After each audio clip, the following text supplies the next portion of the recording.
There is still no sign of that second set of hero collector figures and the accompanying short story, but we did get another short story for free released online in which we see the TARDIS's perspective on events of Time Lord Victorious, and possibly the most significant revelation yet of the whole event. And we got the second episode of the Dalek animated series, so we'll be covering both of those things, and I'll be chatting to a special guest, fellow WhoTuber, Dr. Blue, about the VR game and the Time Lord Victorious additions to it, the downloadable content.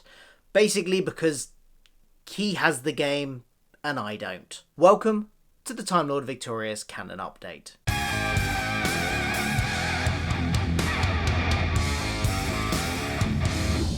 First up, let's talk about the short story. It's called What the TARDIS Thought of Time Lord Victorious. Okay, so it's a pretty plain title, but it gets straight to the point, tells it like it is. This is the story of what the TARDIS thought of the Time Lord Victorious events. Specifically at the beginning, just after the waters of Mars, and the immediate aftermath there. Old Sexy herself, and she plays a more significant role in events than you might think. Because in the story, it's revealed that it is the TARDIS that decides to use the time fracture to send the 10th Doctor back to the Dark Times. Because I always took you where you needed to go. Which, as we know, is sometimes where he wants to be, sometimes not. It is established in the story that it is the paradox around Adelaide's rescue in the waters of Mars that is the initial catalyst for the time fracture. This is contradictory to some speculation that I made in a previous Canon update about the short story Canaries, which was previously released online, and that speculation was that it was several paradoxes being present at the same time in Anke von Griesel's Museum of the Impossible that caused the fracture. Perhaps that still played a part in increasing the severity of the fracture. Sort of like subsidence causing a crack in your house wall, but then shoving a crowbar in there and really wrenching it open. The TARDIS can see the time fracture being used in various ways, both forward and backwards in time. One line in the story from the first person perspective of the TARDIS itself says, "A few centuries back that-a-way, I can see an alien race open it with a temporal disruptor until all of existence collapses." We're told that it was Rassilon who declared the Dark Times off limits and who locked it. As we have seen a female Rassilon in the Dark Times in the Doctor Who magazine contribution to the Time Lord Victorious event, Monstrous Beauty, perhaps it is their own actions that they are trying to keep hidden by locking this. But why does the TARDIS send the 10th Doctor back to the Dark Times? It's all part of a plan to help him get over Adelaide's death and to help him heal from where he is at the end of Waters in Mars. The TARDIS plots the plan to let the 10th Doctor make the mistake that will lead him to become the Time Lord Victorious. And also the TARDIS engineers the two other Doctors, the 8th and the 9th, to be there to remind him it's wrong. We also get a little bit more of Brian the Ood's story in this. At the end of the audio He Kills Me Not, Brian was falling through the vortex after having clung on to the TARDIS and lost his grip and fell off. That's the 8th Doctor's TARDIS. Here, the 10th Doctor's TARDIS is travelling in the vortex and notices a falling Ood, and then gives him a little nudge. Presumably enter the Dark Times. The TARDIS does this because it realises that Ood, Brian, will be useful to the Doctor at some point in the Dark Times. And indeed he is, as we have already seen in the book The Night the Fallen are Dead. So, while the time fracture itself is caused by the Doctor's actions in the waters of Mars, it appears almost everything that happens immediately afterwards in this event has been orchestrated by the TARDIS in order to help him heal after those events, and after the death of Adelaide Brooke. The TARDIS wanted him to go back, wanted him to get to the Dark Times, wanted him to get to the edge of genocide and become the Time Lord Victorious, and then wanted the other two Doctors to pull him back from it, just to help him heal. This is potentially the biggest revelation of the whole event, that it was effectively all orchestrated by the TARDIS, and it's in this little short story. I will put the link to that short story because it's available to read free in the description down below. I suggest you go read it. Next we have Daleks, Episode 2, Sentinel of the Fifth Galaxy. This episode starts with the Daleks fleeing Icelos and the entity which the Archivians released through the portal last episode. However, the entity is already at Skaro when they arrive back there. This entity takes the form of a glowing green dust cloud thing. It's not the Hond, as I was expecting, and as we had been told in the first figurine collection handbook that the Archivians had released. So, I don't know, maybe we'll have to wait and see if this happens later on in the series, or is this Cloud another manifestation of the Hond, or I don't know. But I mean, the figurine booklet told us that the Archivans of Icelos released the Hond, and that doesn't look like the Hond. I think this is a wait and see what happens moment here. The entity also appears to be time sensitive, something that the Dalek strategist realises, and can predict the Dalek's own moves. The Dalek Emperor orders the evacuation of Skaro, and the Dalek strategist suggests they get reinforcements. To get these reinforcements, the strategist travels then to the fifth galaxy, where an army of sleeping Daleks awaits. We are introduced to the robot Sentinel of the fifth galaxy, who interestingly keeps insisting on referring to the Dalek strategist as the Dalek Emperor, despite being corrected by the strategist. Once awoken, all of the Daleks also refer to the strategist as the Emperor. It turns out that the time-sensitive entity got there first because, it's time-sensitive. It can predict their moves and reprogram the robot, and it was the entity's plan to install the strategist as the new Emperor to get a new kind of empire that might be less of a threat, I guess. But when the Dalek strategist rejects this, the hidden Dalek army attack, and there is a battle between two lots of Daleks. This seems to be the failure that the Dalek strategist referred to when talking to the 10th Doctor in the Titan Comics Defender of the Daleks story, where he said he had failed the Emperor and was therefore out of favour with him because of that. Defender of the Daleks is of course set after this series, so it makes sense that that line is referring to this here. Now let's talk about the video game Edge of Time and its additional content. At some point in the last 2 weeks, the update to the Doctor Who video game, The Edge of Time, was released. It was a Time Lord Victorious specific update with extra new content to tie into the event. Unfortunately, I do not have any VR equipment, so I have not been able to experience this content myself. However, I do know somebody who has. So, earlier on this week, I spoke to fellow WhoTuber Dr. Blue about what this content, what this extra stuff involved. So to help me with the Time Lord Victorious game elements from the Edge of Reality game, or is it the Edge of Time game? It's the Edge of Time, isn't it, on the VR one? The Edge of Reality is the new one. We've got Dr. Blue here, who has played the game. Hello, Hi. Thank you Hello. for coming. We're kind of got two sides of the coin here, because you have played the game and have access to the game, but haven't really experienced much of the rest of Time Lord Victorious. I have experienced the rest of Time Lord Victorious, but have no access to the game. So I thought it would be a good idea to team up, and maybe we can delve into what we learn or what's in the game, Time Lord Victorious wise, for this Canon update. So, very simple question to start with. Is there any of the story in this game? Simple answer, no. It's just a bunch of collectibles to collect throughout the game, and as you alluded to, I have no idea how they fit into Time Lord Victorious, so hopefully you can explain to me. Yeah, well, that's what we're going to do then. As there isn't any sort of plot element to go into about what we learn about it, I think if we just go through the individual items, you can tell me what they were. If anybody wants to see it, Dr. Blue has some videos up on his channel. Do go check them out. They're sort of walkthroughs of the game and collecting where you can find the collectibles in the game, and looking at what they do once you get them back to the Tardis as well. They play little audio files, which are quite nice, aren't they? And they unlock an item which you can use in the rest of the game, which we'll talk about at the end.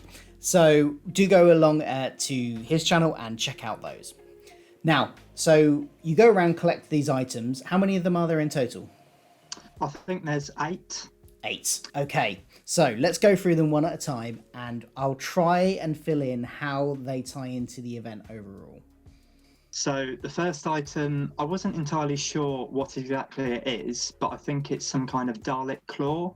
Mm-hmm. And I think someone mentioned in the comment of that video that it was from the Executioner class Dalek, but Yes. I don't really know what that features in. So the Executioner Star Dalek is featured across several of the stories. They are featured in the in the new Dalek animated series, which you can go watch for free on YouTube, and also any of the stories with Daleks in. So the Eighth Doctor novel audios, for instance, have him in there as well. He's basically a class of Dalek that was developed. I think in the background that we got in the annual where they did a breakdown of all the Dalek classes in this year's annual, they said that they developed them from the it was in the Eagle Moss booklet that came with the figures. Oh right. The Executioners were developed from the special weapons Daleks. So the Dalek inside them used to be in the special weapons Daleks, and were then given a sort of new shell, which are these Executioners, and they are very bloodthirsty and basically want to kill everything in sight, even more than Daleks usually do.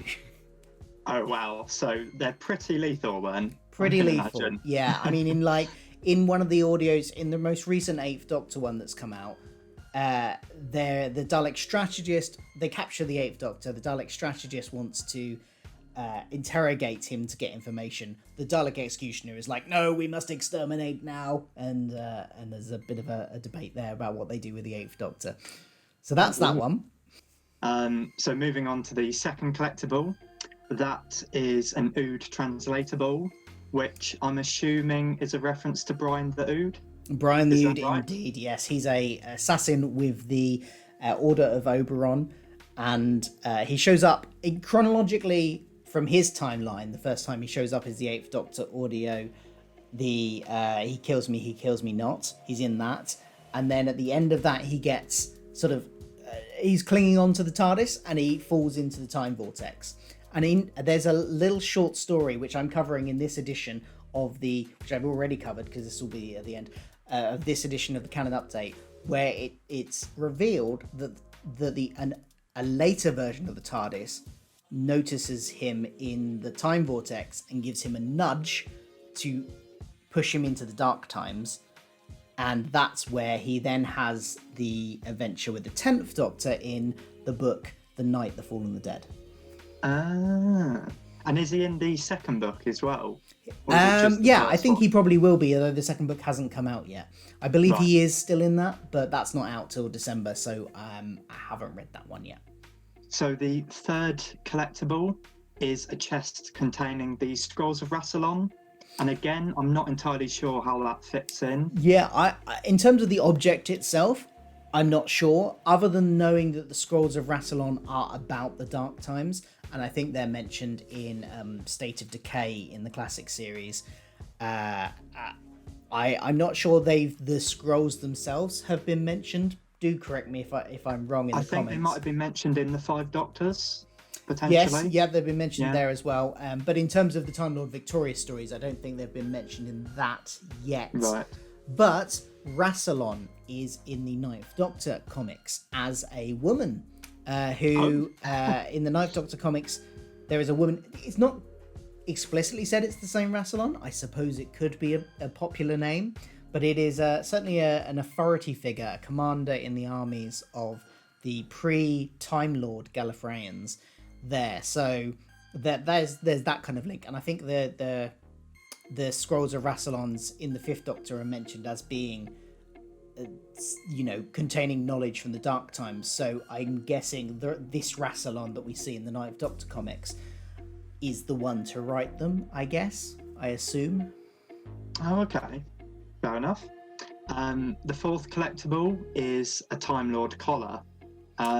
Hopefully you'll have more information on that, but is that just a reference to what the 10th Doctor is wearing in all the promotional material? I think so, yeah. It's he dons it at the end of the book, The Night, the Fall and the Dead. Okay. That at the very end of that book, he puts these ceremonial Time Lord robes on to basically go into battle against the Keturah. So at that point, it's kind of the evolution of him becoming the Time Lord Victorious. Throughout the novel, it takes him from very understandable parts of doing what he thinks is right to slightly more questionable actions as it goes through, and then you get to the end of the book and he's committing genocide. So Oh God. against the Keturah, or planning to. So yeah, he dons that right at the end of that book, and presumably will still be wearing it in the next book, which I think picks up immediately after the events of the first book.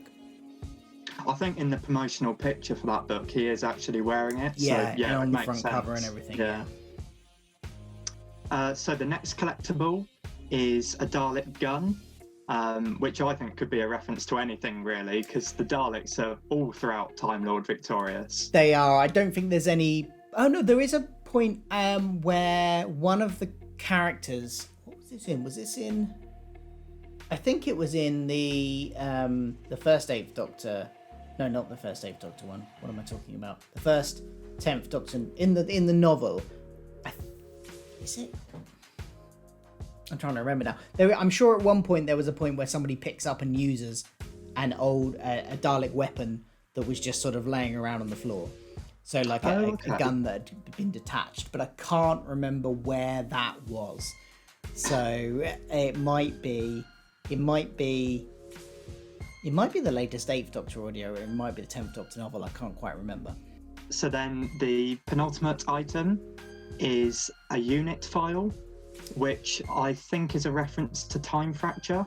Yeah, Is that right? I think so. I think from looking at your video, it looked like it was the file about because we did you see the sort of trailers that we got on YouTube about Time Fracture? Yeah. So in that we see that there's an ex-unit soldier that they send into the Time Fracture, and so I gather the file is about him. It's his file, Right. About the missing unit soldier, I think. Do we know his name, or have they not really revealed that? They might have done, but I can't remember what it was. That's fair enough. They might have done in the shorts, or it might have come up on screen as text or something. Right. Okay. The final collectible is probably my favourite one of the bunch. It's apparently called the Judgment Stone of the Keturah. Oh yes. Which is clearly a reference to the main villain as part of Time Lord Victorious. But I have no idea what the stone actually does. Yeah, so this came up in one of the short trips Big Finish ones, focusing on the Master, and in it the Master encounters a Keturah on a planet. This is the Anthony Ainley version of the Master. Encounters I think it's called Lesser Evils. It's by Simon Guerrier, and he encounters this Keturah who are in the process of judging the native species, which are a kind of like primitive, slightly monkey type species, but with 6 arms. And in one of their arms, they always grip this stone, which over the course of them holding it their entire lives changes colour. And it basically indicates trustfulness and truthfulness, I think was the gist of it. So they offer it to the Keturah when the Keturah arrive, and the Master ends up holding it, but because he's effectively being deceptive, it changes colour and reveals the fact that he was being deceptive. So at the end of the story, the Keturah go on and judge the rest of the species, and that's kind of it. I'm not sure if it's going to play, and they take the stone away, I believe. I'm not sure if it's going to play a part in any of the other stories. Maybe they will go on and use it, but that's where it sort of came from. Right. Nice. So the next collectible is a sonic stake, which I thought was to do with the Doctor Who magazine comic story Monstrous Beauty, but I think you might be about to prove me wrong. Yeah, it's not. I can see why you thought that, because that's all about vampires, but actually that doesn't appear anywhere in that. Where it does appear is in the Comic Creator app. They've been releasing mini comics called Tales of the Dark Times within that, and the 4th episode of that features the 9th Doctor and a vampire who I don't know where she comes from, because we haven't met her yet in any of the other ones, but she's just there. Right. So I presume we're going to meet her in the next novel. And at one point he pulls out this sonic stake, not to attack the vampire, but actually to start a fire. So it's not used as you would think it is. So does it have the same abilities as a sonic screwdriver? I don't know. He just or is it refers just a to stake? it as a sonic stake. That's the only reason I know it's a sonic stake. It's just in the dialogue that he calls it a sonic stake, and it's got this weird blue stuff running through it. Yeah. And then he uses it to start a fire to scare off a shadow monster. So, Oh, right. and that's how it's used. I don't know if it's going to be used again. It kind of seemed like it got used up in that one story. So, I don't know. Maybe it's going to pop up again. But yeah, it was just a little mini comic creator thing. And that was all the collectible items, wasn't it? That was, yeah. So then what happens? You take them all back to the TARDIS. You take them back to the 10th Doctor's TARDIS. You then, as you alluded to earlier, you hear a bunch of audio clips from various places. So I think the audio story you just mentioned, that's one of the ones you hear.